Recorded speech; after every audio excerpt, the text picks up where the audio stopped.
Ahoj, vítám vás u mého videa. Jmenuji se Natálie Jahodová a věnuji se tématu dětí a cizí jazyky. Částečně také mám ráda téma domácí vzdělávání. Takže snažím se inspirovat rodiče, jak vést děti k jazykům od malička a jak udělat bilingvní nebo multilingvní domácnost.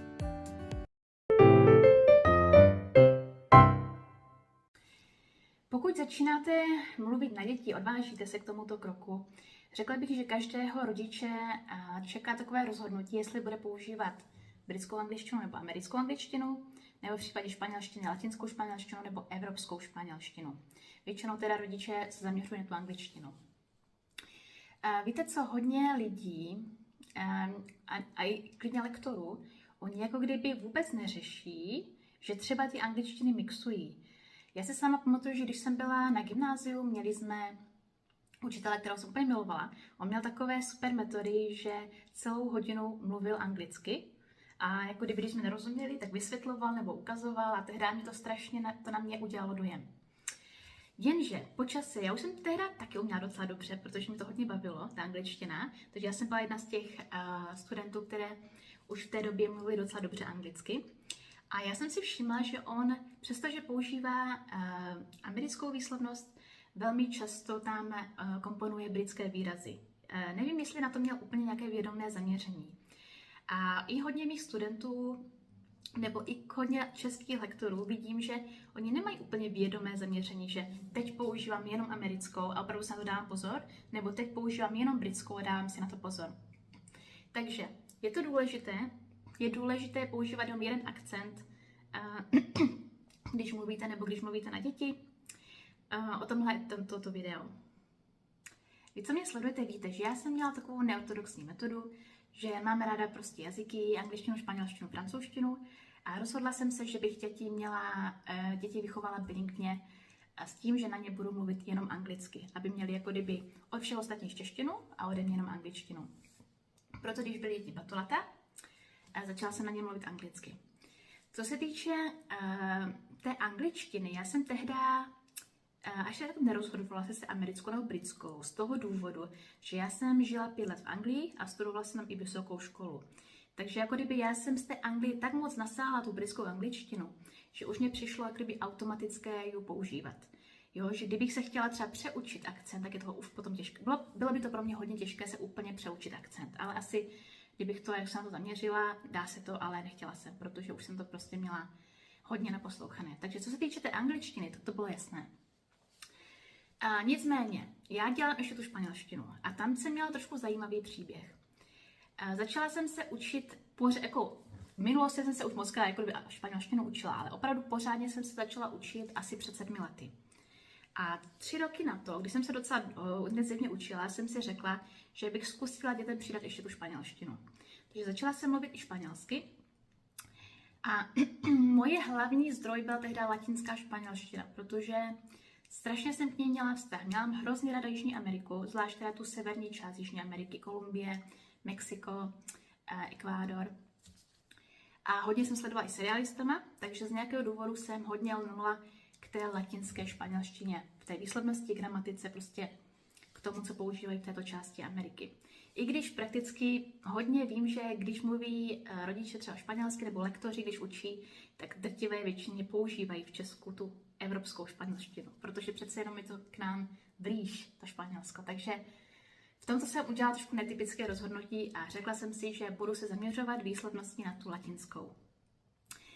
No, takže kde začátku, když jsem začala mluvit s tím situačním bilingvismem, třeba začala jsem používat španělštinu snídaně nebo oblékání u těch jako kdyby situací, které se často jako kdyby opakují každý den.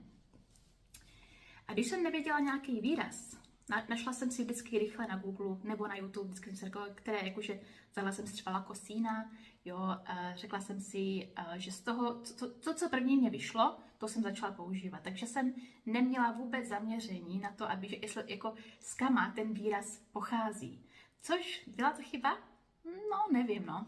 Prostě tehdy jsem řekla, že jedu ve spěchu, starám se o děti, učím a nemám až tak čas studovat úplně, jestli to je opravdu ta latinská španělština, kterou se zaměřuji jako tu výslovnost. Protože Tohle říkám jako příklad té španělštiny, ale samozřejmě úplně stejnou cestu můžete zvolit u americké a britské angličtiny, nebo u třeba, nevím, německé němčiny, rakouské němčiny nebo švýcarské němčiny. A já teda říkám příklad tu španělštinu.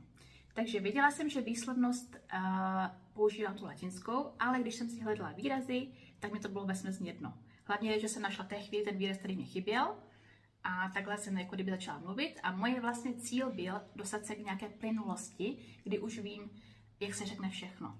Což jsem se časem dostala.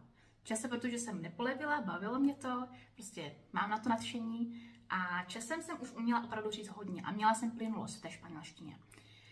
A to byla ta fáze, kdy jsem přišla do takové druhé fáze a řekla jsem si, já chci fakt mluvit pořádně, já nechci mixovat. Jo, buď chci mluvit tou evropskou, buď se přeučím, anebo chci mluvit tou latinskou. A nechci být jako jeden z těch lektorů, kteří to nemluví úplně pořádně, kde hned poznáte, jako kdyby, že asi se na to nezaměřuje tak moc na ten jazyk, protože mixuje hodně. Jsem si říkala, že po té, co jsem dosáhla docela dobré úrovně ve španělštině, tak jsem si řekla, já se chci ještě zlepšit, chci prostě mluvit jenom jedním typem španělštiny, ale zároveň chci znát i ten druhý typ. Chci znát, jak se to řekne i třeba v té evropské španělštině, ty výrazy. Takže tohle byla ta druhá fáze, kdy jsem si řekla, že od té doby, když si nejsem jistá, jestli správně, budu si hledat jenom YouTube videa od latinsky mluvících youtuberů. Po případě na Netflixu budu si zaměřovat na shlédnutí daného seriálu nebo dané třeba pohádky, jak v latinské, tak i v té evropské. Jo, že jsem si vždycky dala jednu epizodu, jednou jsem si ji poslechla v té latinské a po druhé v té evropské španělštině. Takže jsem jako kdyby velmi dobře vnímala ty rozdíly. A můj cíl byl naučit se nemixovat. Abych prostě kdybych učím v španělštinu, abych řekla, tohle je evropský výraz, tohle je ten latinský výraz. A samozřejmě tu a tam jsem měla i lekce na iTalki, kde jsem se vždycky na to ptala. A vždycky jsem zároveň, tady je lektor z Kolumbie, lektor ze Španělska. Ale myslím, že drtivá většina, asi ze 70% si vybírala ty latinské lektory, aby mě právě naučili nemixovat, aby mě naučili pořádně mluvit tou latinskou španělštinou. Takže tohle byla druhá fáze. Jestli to byla dobrá fáze, víte co? Já bych doporučila potom to, že zkuste úplně přeskočit tu moji první fázi a zkuste tohle dělat už od začátku. Jo, protože mě svým způsobem dalo potom práce se přeučovat. Jo, zbytečně to byla pro mě velká práce navíc. Přitom, kdybych od začátku si řekla, dejme tomu, že třeba děláte angličtinu. Teď se budu soustředit na britskou angličtinu. Na iTalki si pořídím jenom toho britského lektora. Budu se dívat na výukové YouTube videa, které jsou v britské angličtině, které třeba řeknou kitchen a popisují třeba ty slovíčka hlavně v té britské angličtině. Takže se naučíte jakoby velmi dobře ten typ angličtiny. A jako pro zajímavost se pak ještě můžete vždycky podívat na americká výuková videa, nebo tu a tam si dát třeba toho amerického lektora, ale já bych doporučila, abyste přeskočili jako kdyby tuhle fázi, kterou jsem já, že jsem na to nedbala moc na začátku, ale později jsem se to jako kdyby učila. Na druhou stranu, vím, že hodně lidí z nějakého důvodu nechce být až takovým odborníkem a že jim opravdu možná stačí to, že prostě tím jazykem dobře mluví. Jo, a že ví, že občas použijí americký výraz, občas britský výraz, občas jako latinský výraz, ale ví, jako ty jazyky jsou srozumitelné. Jako když umím já latinskou španělštinu a přijdu do Španělska, oni mi rozumí. Oni se rozumí, to je čeština, slovenština, jo, prostě je to jiné, ale rozumí si. Takže je otázka, do jaké míry chcete být kvalitní v tom jazyku. Já osobně, když prostě vidím českého lektora, který vidím, že to má dobře rozlišené, že prostě vidí, že se soustředí buď na tu britskou, nebo na tu americkou, nebo naopak toho španělského lektora, který vím, že krásně se drží evropské španělštiny i s výslovností, i s gramatikou, i s těma výrazema, tak vždycky u mě trochu stoupne. Se říká, to je fakt odborník, ten je dobrý.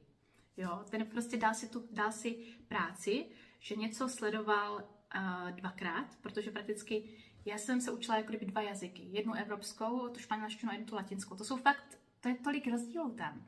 Jo, je to prostě práce si nastudovat trošku dva jazyky jako svým způsobem. Přece jenom angličtina, třeba čeština, slovenština, taky jsou to dva různé jazyky, jo.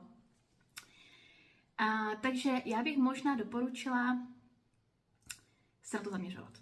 Určitě. Budete znít jako vzdělaněji, budete znít chytřeji, a když třeba budete mluvit v té zemi. A jo, určitě jo. Tak jo, klidně napište do komentáře, jak se na to díváte. Jestli nám to na tom záleží, nebo jestli spíš pro vás je důležité ta plynulost jenom a že až tak neřešíte, jaký druh jazyků používáte.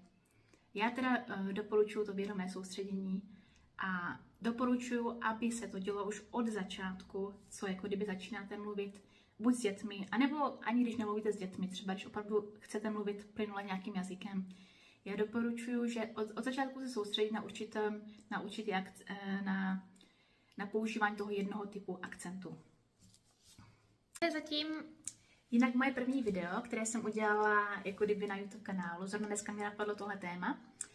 Doufám, že další videa budou trochu lepší než tohle.